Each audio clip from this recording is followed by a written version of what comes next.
Donc, pourquoi étudier le vécu des sinistrés? Tout d'abord parce que je sais à quel point la problématique peut affecter la vie des propriétaires, mais aussi, surtout, parce que je reçois des appels à cet effet-là à chaque semaine. Puis, l'organisme avait vraiment besoin de documenter ça. On n'avait pas de données autres que les coups de fil et les perceptions que nous, on en avait. Donc, on voulait vraiment avoir une étude qui était faite sur la problématique, mais qui allait documenter de façon neutre et vraiment rigoureuse là, ce que les propriétaires vivaient. Et on s'est rendu compte que cette expertise-là, elle était présente à l'Université du Québec à Rimouski, pardon, à Chicoutimi. Un petit lapsus, hein? Donc, il y a Mme Danielle Matet, qui est professeure à l'unité d'enseignement en travail social à l'UQAC, qui assume la direction de la chaire de recherche institutionnelle intitulée Événements traumatiques, santé mentale et résilience depuis novembre 2015. Et un de ses collègues est M. Jacques Cherblanc, qui est professeur agrégé au département des sciences humaines et sociales et directeur de l'unité d'enseignement en études religieuses, en éthique et en philosophie à l'UQAC. Il est directeur du laboratoire d'expertise et de recherche en anthropologie rituelle et symbolique. Et ses champs d'intérêt sont, entre autres, la spiritualité, religion, mort, deuil, sous toutes ses formes, éthique, éducation, santé et services sociaux, pour en nommer que quelques-uns. Donc, l'organisme, si on remonte un petit peu dans le temps, là, en 2019, avait invité Mme Maltais à participer à l'Assemblée générale annuelle des membres de l'organisme. Et Mme Maltais avait fait une présentation sur ce qu'on connaît sur... oh, il y en a qui se joignent à nous là, à l'instant. Vous pouvez éteindre le son de votre micro, s'il vous plaît, pour le bon fonctionnement de la présentation. Et puis, c'est ça, Mme Maltais avait fait une présentation qui avait fort intéressé les participants. Et tout de suite, après, les gens ont senti le besoin de parler. C'était vraiment particulier. Les gens s'étaient regroupés en cercle et avaient témoigné sur leur vécu. En fait, c'était des membres qui avaient la problématique eux-mêmes. Et là, l'intérêt était clairement là pour étudier davantage la problématique. Donc, sans plus tarder, je vais laisser céder la parole à Mme Maltais et à M. Cherblanc, afin qu'on entre dans le cœur du sujet pour aujourd'hui. On va conserver une petite période de questions à la fin de la présentation, fait qu'on a 10-15 minutes selon le temps qui nous restera. Fait que je vous demande de garder vos questions pour la fin. Sinon, vous pouvez entre-temps les écrire dans la section clavardage. Il n'y a pas de problème pour ça. Et alors, je suis prête à vous céder la parole, Mme Maltais. Est-ce que vous voyez le PowerPoint? Oui, très bien. Parfait, merci. Donc, ce qu'on va vous présenter aujourd'hui, dans le fond, c'est un peu on va commencer par une petite mise en contexte très, très courte, là, parce qu'on ne fera pas, ce n'est pas l'intérêt de la recherche. Là, on va vous présenter les aspects méthodologiques, les stress vécus. Moi, je vais vous présenter ces 3 éléments-là, puis après, Jacques va vous parler des conséquences, des facteurs qui ont aidé et qui n'ont pas aidé, dans le fond, le rétablissement là, des propriétaires occupants, puis les principales recommandations qui ont été émises par les participants. Bon, cette recherche-là a été rendue possible grâce à une subvention obtenue par la Société de l'habitation du Québec, qui a été réenchérie par MITAX.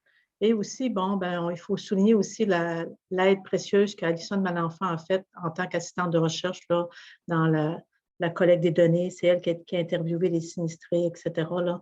Donc, je pense que sans Alison aussi, cette recherche-là n'aurait pas pu avoir lieu.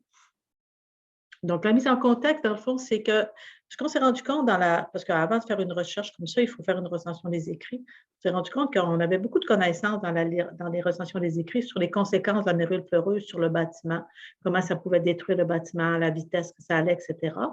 Mais on a réalisé qu'il y avait vraiment, vraiment très peu d'études, voire même pas d'études sur le vécu des propriétaires occupants qui sont victimes de la contamination de leur domicile par la mérule pleureuse. Et en même temps, on entendait, donc entre autres, là, on a entendu lors de la conférence que j'avais faite, la détresse des propriétaires occupants, et Marie-Hélène aussi nous le partageait, etc. Donc, et là, on a eu le désir de documenter ce que vivaient les personnes pour mieux les accompagner, entre autres en fonction des recommandations qu'ils ont pu émettre à la fin de leur entrevue. Dans le fond, au niveau de la méthodologie, c'est une étude qualitative, donc ça veut dire qu'il n'y a pas de données quantitatives. Là, on n'a pas fait une étude auprès de des centaines de personnes, mais auprès d'un nombre limité de personnes, donc 16 propriétaires occupants. Et on a utilisé un guide d'entrevue semi-dirigé qui incluait 16 thèmes, dont entre autres le parcours résidentiel des répondants, les stress vécus, les facteurs qui ont facilité ou nuit à leur processus de relocalisation et de rétablissement, les conséquences sur leur vie personnelle, conjugale, familiale, sociale et professionnelle, les différentes démarches qu'ils ont entreprises, les écueils qu'ils ont rencontrés lors de ces différentes démarches-là, les stress qu'ils ont vécu. Donc, c'était vraiment une entrevue qui a duré en moyenne 2 heures. C'est des entrevues qui se sont faites aussi par Zoom parce que c'était en pleine période de début de pandémie. Donc, là, je pense que sur 16 entrevues, il y en a une qui s'est faite par téléphone, puis 15 par Zoom. Et dans le fond, il y a eu 16 propriétaires occupants qui ont été interviewés, dont 2 vivaient en couple. Les 2 personnes ont été interviewées séparément. Sur ces 16 propriétaires occupants-là, il y a 5 résidences qui étaient décontaminées, 4 qui étaient non décontaminées, 5 qui étaient en attente de décontamination, puis 2 ont dû détruire leur domicile. Donc, les attentes, vous comprendrez que les attentes de décontamination, on était en pleine période de début de pandémie, ça a retardé tout ça, les travaux qui ont pu se faire là, auprès des victimes de la mérule. On poursuivait au départ 7 objectifs de recherche, donc documenter le parcours résidentiel des participants, identifier les différents stress vécus, parce qu'à partir de nos recherches qu'on a faites sur les catastrophes préalables avant, d'autres types de sinistres, on se rendrait compte que les gens vivaient beaucoup de stress, et que c'est souvent ces stress-là qui vont avoir une influence, qui vont avoir un impact négatif sur l'état de santé des participants. On voulait aussi identifier les facteurs qui ont influencé les choix des répondants en termes de pourquoi ils ont acheté leur domicile qui a été contaminé, qu'est-ce qu'ils aimaient dans ce domicile-là, etc. Puis aussi des choix, dans le fond, de prendre telle ou telle firme, etc. Identifier aussi les obstacles rencontrés dans le processus de décontamination, de recevoir le diagnostic, les réparations, etc. On voulait aussi identifier les sources de soutien, mais ce qu'on a eu surtout comme information, c'est la satisfaction par rapport aux sources de soutien que les gens ont obtenues, dans le fond, dans le rapport de recherche qu'on vous présente, là, qui est en ligne sur le site de la Mérule Québec. Documenter aussi les conséquences et identifier les changements dans la conception de son chez-soi. Parce que, dans le fond, ce qu'on s'était rendu compte dans nos études précédentes sur les conséquences des catastrophes, c'est que, dans le fond, être victime d'une catastrophe puis perdre sa maison ou subir des dommages importants à sa maison, ça a une influence sur la conception de son chez-soi avant puis après avoir été exposé à un tel type d'événement. Donc, là, moi, je vais vous parler des stress vécus, les différents stress qui ont vécu les victimes de la mérule, puisque là, je parle de sinistrés parce que j'ai l'habitude de parler de sinistrés parce que je fais beaucoup d'études sur les conséquences des catastrophes, mais moi, je considère que les victimes de la mérule, c'est aussi des sinistrés. Donc, c'est pour ça que je vais parler de sinistrés, entre autres. Bon, un des stress vécus, c'est l'incertitude. L'incertitude quant à son avenir, qui est due, dans le fond, au manque d'informations. Donc, dans le fond, les répondants sont un peu dans l'incertitude parce qu'ils doivent s'habituer aussi à ne pas savoir, parce qu'ils peuvent attendre des jours, des mois même avant de recevoir des réponses et tout ça. Donc, une incertitude par rapport à leur avenir domiciliaire, puis à leur avenir, l'incertitude par rapport aussi à leur avenir financier. L'insécurité financière et domiciliaire en raison des coûts occasionnés par les travaux à effectuer, par le coût de ces travaux-là. Les gens craignent de ne pas avoir assez de revenus, dans le fond, pour couvrir l'ensemble des travaux, parce que souvent, il y a des surprises là, qui arrivent au fur et à mesure des travaux et tout ça. Ah, on n'avait pas prévu ça. Ah, on n'avait pas prévu ça. Il fallait faire tel travaux supplémentaires, etc. Il y a le manque d'information aussi de la part de la société, surtout de la part de la Société d'habitation du Québec. Et dans le fond, c'est des instances qui sont impliquées. Les différentes instances qui sont impliquées, que ce soit ceux qui font l'étude de la contamination, qui font l'étude des travaux, etc. Puis, dans le fond, aussi, sur les répondants ne savent pas trop, dans le fond, là, se sentent insécures par rapport à ce manque d'informations-là. Au niveau des démarches auprès de la SHQ sont longues, pénibles. C'est un stress, dans le fond, qui est énorme, ces démarches-là. Ça prend du temps, il faut fournir plein de papiers. Il y a des délais de retour d'appel, les démarches effectuées n'en finissent plus. Il y a une lourdeur bureaucratique là, qui fait les sinistrés. Les inquiétudes aussi quant à son avenir, quant à sa sécurité dans son propre domicile, surtout s'il faut qu'on demeure dans le domicile contaminé et qui n'est pas encore décontaminé. Inquiétude par rapport aussi à son état de santé. Et inquiétude aussi par rapport aux conséquences de sa surcharge mentale et physique. Et inquiétude aussi par rapport à la vitesse de propagation du champignon à l'intérieur de son domicile. Si on regarde maintenant des extraits de verbatim, par exemple, là, bien, il y a toujours des grands délais, comme 1 mois pour l'analyse. À un moment donné, il faudrait que ce soit plus court pour que ça avance, parce que c'est interminable. Ça va faire 1 an bientôt, il n'y a rien de commencé.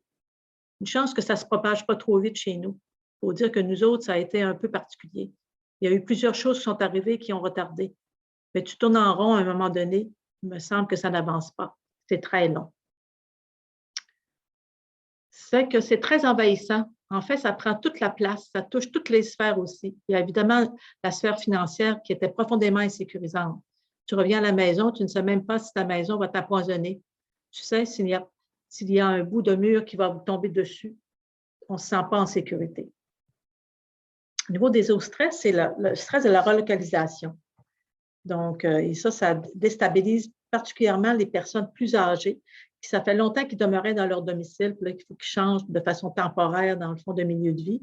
Souvent que c'est loin peut-être de leur habitude de vie, de leur habitude de consommation, leur habitude sociale, etc. Donc, ça vient frustrant, c'est difficile aussi. Puis des fois aussi, on se relocalise pas nécessairement dans des bons milieux de vie.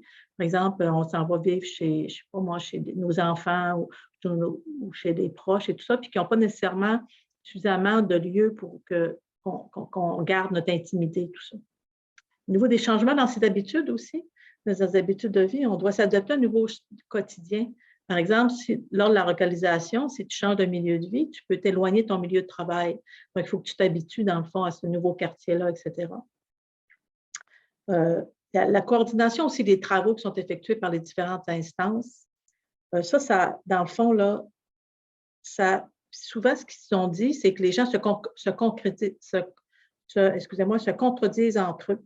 Donc, il y a un manque de confiance souvent dans ce que peuvent dire les personnes, par exemple, au niveau des travaux à effectuer. Donc, ça, je pense qu'il y a quelque chose à gagner par rapport à informer plus les personnes, entre autres, là, de ce qui s'en vient, des coûts, etc., de la durée des travaux. Donc, les gens ils disent qu'il faut toujours qu'ils restent à l'affût puis qu'il faut qu'ils vérifient les travaux qui sont faits à cause de ce manque de confiance-là.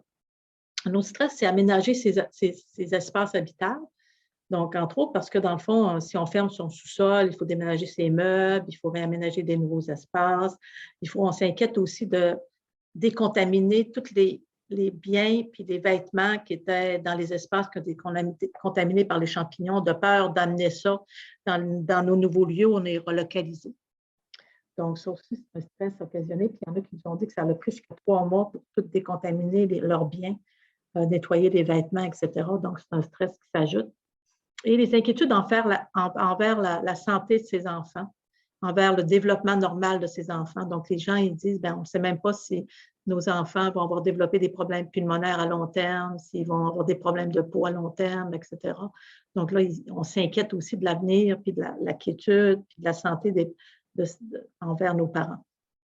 Donc là, je vais donner la parole à Jacques. Jacques, est-ce que j'arrête le partage? Tu veux, ou sinon tu peux... Je peux l'arrêter.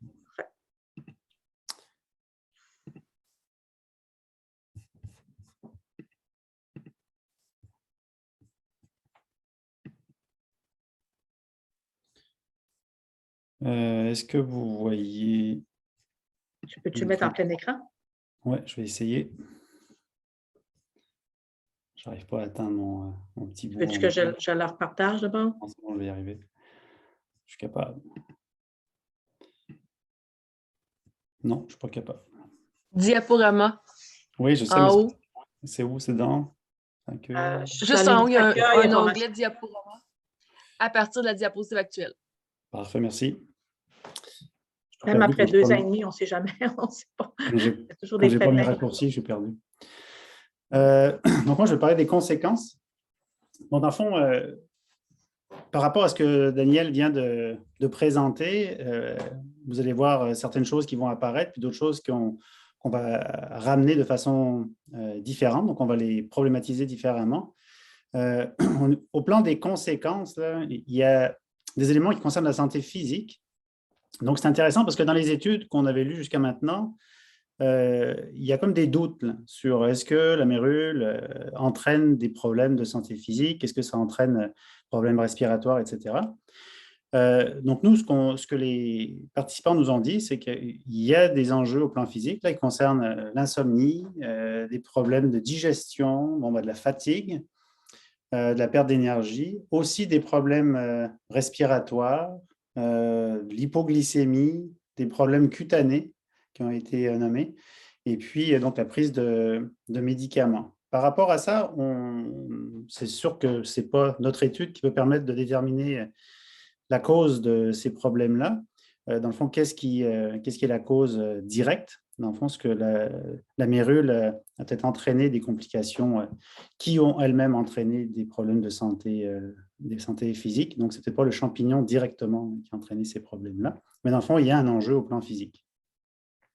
Au plan de la santé mentale, il y a beaucoup de choses qui nous ont été rapportées par les personnes répondantes, donc de la détresse psychologique, du stress, bien sûr, on vient de le voir, de l'anxiété, beaucoup de fatigue émotionnelle, une perte de l'estime de soi, donc ce qui vient souvent de l'incapacité, on s'en veut, on se culpabilise en disant « je n'ai pas été capable de le voir, je ne suis pas bon », etc. Une surcharge mentale aussi, c'est des choses qui se rajoutent. Si on est jeune famille, si on est aux études, si on est dans une situation d'emploi, c'est précaire, etc. On a eu aussi des personnes qui nous ont témoigné d'attaques de panique. Donc, Daniel en faisait mention un petit peu tout à l'heure. On ne sait pas trop comment, si on peut se fier au lieu dans lequel on vit et on finit par voir des choses. Et puis aussi, plus globalement, la perte de sa tranquillité d'esprit. Donc, vraiment, le domicile, c'est le lieu où on va pour s'apaiser et se recentrer, se reposer. Et donc là, ce n'est plus un lieu qui permet cela. Donc, il n'y a plus vraiment de lieux qui peuvent permettre de se recentrer, si on veut. Au plan de la vie familiale, donc, il y a un effritement des relations familiales qui a été rapporté par les répondants. Bien sûr, il y a des modifications des habitudes familiales, des difficultés à assumer ces tâches familiales. À nouveau, un questionnement quant à ses capacités parentales. Est-ce que je suis un bon parent? Est-ce que je ne mets pas en danger mes enfants, etc. Et bien sûr, l'instabilité résidentielle. Donc, tout ça, c'est des conséquences négatives, finalement.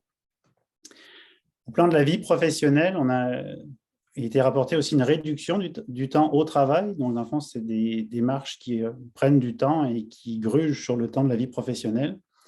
Ça entraîne aussi des retards dans les obligations professionnelles, une détérioration de ces relations professionnelles. Donc, on est moins présent au travail, on est moins efficace au travail et on est moins à l'aise ou moins,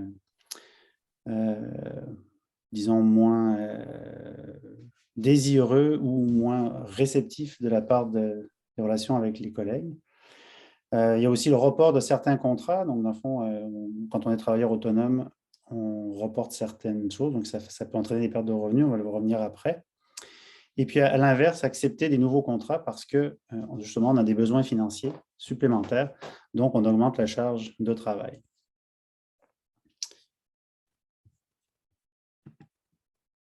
Au plan de la vie personnelle des répondants, donc, beaucoup ont noté une irritabilité, une augmentation de la consommation d'alcool, une perte de confiance dans ses capacités. Donc là, on le revoit sous différents aspects de la vie, finalement, des conséquences de perte de confiance en soi, des problèmes de fonctionnement social, une incapacité à vaquer à ses responsabilités personnelles. Donc tout ça, c'est très négatif. Alors, on voit les conséquences attribuées au fait d'avoir été contaminé par la mérule sont extrêmement perçues négativement. Donc, il n'y a pas chez les répondants de discours dominant là, en disant moi, ça m'a permis de progresser, ou etc. Là, on est vraiment dans la crise, quoi. Au plan de la vie sociale, bien sûr, une réduction de la fréquentation, de la fréquence des loisirs et des sorties extérieures, dans le fond, un éloignement émotionnel envers ses amis, donc qui vient à la fois des personnes, des répondants qui disent, dans le fond, qu'ils ne peuvent pas passer autant de temps avec leurs amis qu'ils le souhaiteraient, et aussi une stigmatisation qui a été notée par les répondants du fait d'avoir été contaminés par la mérule. Donc, il y a une personne qui nous disait que c'était comme avoir la lèpre. Elle se sentait comme ça, dans le fond. Les gens nous fuient parce qu'ils ne veulent pas attraper ça, comme si c'était quelque chose d'extrêmement contagieux, comme si c'était la COVID, on va dire. Au plan de la vie spirituelle, on a relevé des éléments aussi. Donc, ça amène en fait chez les participants, chez les répondants, une grande remise en question des valeurs personnelles. Qui pouvaient être vraiment, moi je veux faire ma vie dans cette maison, par exemple, vous voyez, j'oriente toutes mes actions professionnelles, sociales, etc., parce que je veux m'implanter dans ce lieu, c'est là que je veux élever ma famille et tout. Puis là, ça remet tout en question. Donc, ça amène une crise de sens, si on veut. Et donc, une modification à trouver au sens à la vie, modification à l'identité aussi, parce qu'on sait que la maison, c'est un élément qui permet de donner l'identité à une personne, donc soit que ça la reflète, mais aussi ça la crée chez un individu. Et puis au plan de la santé financière, donc évidemment, ça entraîne une grande insécurité financière, un endettement qui est associé à la perte de valeur de la maison. Donc tout ça, c'est bien négatif. On a essayé d'identifier qu'est-ce qui pouvait constituer des facteurs de protection. Donc, en particulier, pour commencer, dans le parcours de relocalisation. Donc, qu'est-ce qui favorise, quelles ont été les caractéristiques des répondants qui les ont aidés dans leur parcours de relocalisation? Donc, en fait, c'est des éléments sur lesquels on peut miser quand on veut intervenir pour aider des personnes touchées par la mérule. Donc, tout d'abord, un facteur très important, c'est le soutien social. Donc, un soutien qui vient du conjoint ou de la conjointe, des amis, de l'entourage, donc ils peuvent donner un coup de main pour déménager, pour nettoyer, etc. Et puis des organismes, donc comme notamment Mérule Québec. Donc ça, c'est des éléments qui amènent un soutien social, donc on n'est pas seul, on perçoit qu'on est soutenu, et ça, c'est un facteur qui aide. Parce que dans le fond, ce qu'il faut noter, c'est que des fois, les personnes qui ont la mérule, on peut avoir l'impression de l'extérieur qu'elles ont un réseau autour d'elles, mais ces personnes-là, dans ce contexte-là, peuvent ne pas sentir qu'elles sont soutenues. Et c'est ça qui est important, dans le fond, c'est le sentiment de perception, le sentiment qu'on a un réseau autour de soi. Donc, il s'agit d'être proactif, d'être présent et de s'impliquer auprès de ces personnes-là. Il y a des éléments qui tiennent de la personnalité, en fait. On les a classés comme ça. Donc, des personnes qui nous disent, moi, je suis naturellement, on va dire, résiliente. Je suis une personne qui s'adapte facilement, je réagis facilement, je ne suis pas dans le... je ne reste pas longtemps assis, je réagis, etc. Et puis, il y a des personnes qui nous ont parlé de leur spiritualité aussi, donc comme quoi est-ce que leur spiritualité leur a permis de traverser cette épreuve de relocalisation. Bien sûr, il y a des éléments qui sont liés à l'argent et à l'emploi. Donc, ça prend des ressources financières. Donc, si on a des ressources financières déjà existantes, ça aide, c'est sûr. Et puis, si du point de vue professionnel, on a une certaine flexibilité là, qui nous permet donc, dans le fond, de mettre de côté certaines choses, de reporter certaines choses, de les faire à d'autres moments, ou de prendre des congés de temps en temps, etc. Donc ça, c'est des facteurs qui aident. Donc, dans le fond, si on a un collègue qui vit une situation de mérule, c'est important d'avoir ça en tête. Ça peut l'aider, donc lui permettre cette flexibilité. Il y a des éléments qui tiennent à la mérule elle-même, parce que dans le fond, elle ne se développe pas partout de la même façon. Donc, si la mérule ne s'étend pas trop vite, c'est un facteur qui aide la relocalisation. Si également elle est découverte à temps, donc même si elle se déploie pas trop vite, mais ça fait longtemps qu'elle se déploie, il peut être trop tard. Donc, si elle est prise tôt et si elle ne se répand pas trop rapidement, c'est un facteur qui aide dont les répondants nous ont fait mention que ça les avait aidés. Et puis, le lieu de la relocalisation aussi. Donc, il s'agit que ce soit un lieu qui soit signifiant pour la personne. Donc, si c'est il faut que ce soit un lieu qui a été choisi, qui veut dire quelque chose, qui apporte, je dirais, un sentiment de satisfaction, qui est proche du travail, qui est proche de l'école, par exemple, proche du réseau social. Et puis, bien sûr, qu'il soit pratique et agréable. Donc, ça, c'est des éléments qui favorisent le parcours de relocalisation. Et puis, les facteurs qui nuisent à ce moment-là à la résilience et à l'adaptation, donc c'est un petit peu une synthèse de ce qu'on disait un peu plus tôt. Donc, il y a l'incertitude dont parlait Daniel.